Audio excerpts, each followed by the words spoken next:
அடுத்ததாக பார்க்கக்கூடிய ராசிக்காரர்கள் மகர ராசிக்காரர்கள். யோக பலத்தை அதிகமாக பெறக்கூடிய ராசி மகர ராசிக்காரர்கள்.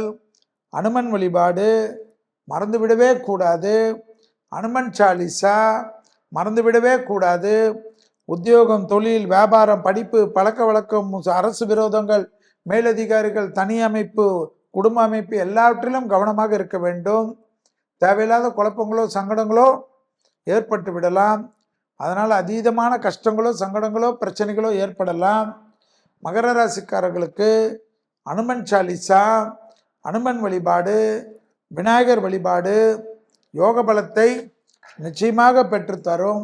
வாகனத்தில் வித்தைகள் கூடவே கூடாது. தேக ஆரோக்கியத்திற்கு தேவையான அத்தனை விஷயங்களையும் மருத்துவ ஆலோசனை எடுத்துக்கொள்வதும் எல்லாவற்றிலும் செக் செய்து கொள்வதும் புத்திசாலித்தனமான அமைப்பு என்பதை ஞாபகத்தில் வைத்து கொள்ளுங்கள்.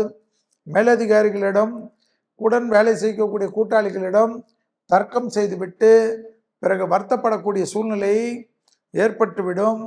பேப்பர் போடுவதற்கு முன்பாக குடும்பத்தில் இருக்கக்கூடிய பெரியவர்களிடம் கேட்டு பேப்பர் போடுவதும், மனத்தாங்கள் மன கஷ்டங்கள் இருந்தால் திடீர்னு காலையில் முதல் ஆகாரமாக யோகட்டோ அல்லது தயிரையோ எடுத்துக்கொள்வது பெரிய பலத்தையும் பெரிய சந்தோஷத்தையும் ஆத்ம ரீதியாக இருக்கக்கூடிய நம்பிக்கையும் பெற்றுத்தரும் என்பதை மகர ராசிக்காரர்கள் உணர்ந்து கொள்ள வேண்டும்.